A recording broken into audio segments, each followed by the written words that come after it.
Surprise, surprise! There are many vegan sources of protein which give you 2.5 times or more protein than eggs and even more protein than chicken. Watch the entire video for complete details.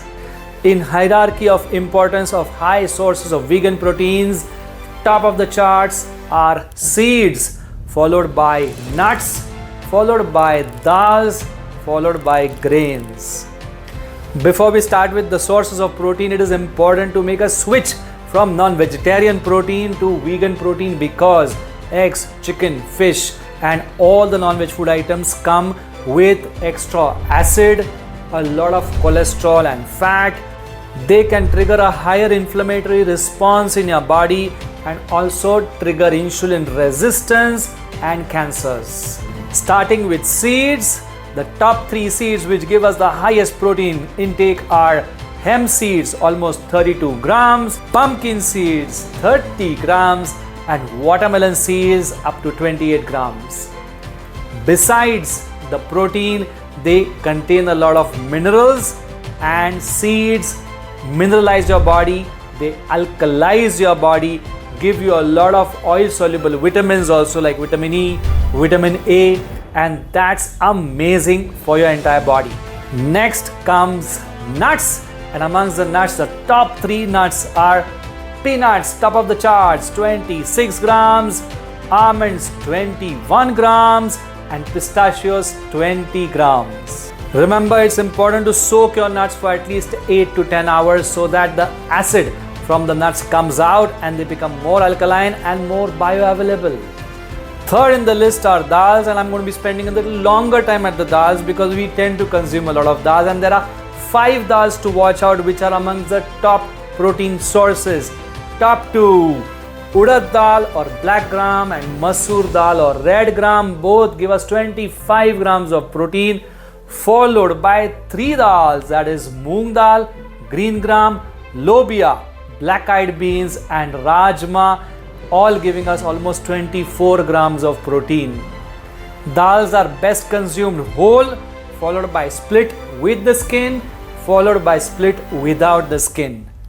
Also remember, dals contain a lot of fiber and minerals, thereby a slow release of glucose happens and they are perfect to bring down your sugars.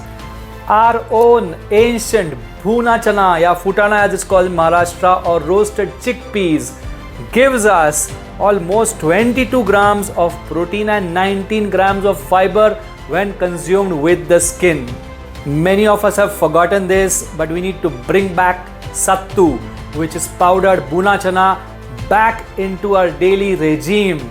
Sattu has satisfied the protein and carb needs of many North Indians while they do intense physical labor. Fourth category are grains, which have been looked down upon in modern life because they contain a lot of carbohydrates. But do remember, we've been traditionally having grains with dals, which gives us a complete set of amino acids, and the protein content of grains is not negligible. It's between 10 grams to 14 grams. Quinoa tops the chart with almost 14 grams of protein, followed by amaranth or rajgira at 13.5 plus. Remember, amaranth, rajgira has been consumed by many farmers, and there is a very traditional palki which moves from Dehu, Alandi to Pandharpur every rainy season, and most of the Varkaris consume a lot of rajgira with peanuts and jaggery on the way to get the carb and protein requirements done. Buckwheat is around 13 plus grams. Millets, jawar, bajra, which are major millets, around 11 to 12 grams. Wheat and barley around 10 grams, and rice comes a little lower in the rung when it comes to protein content.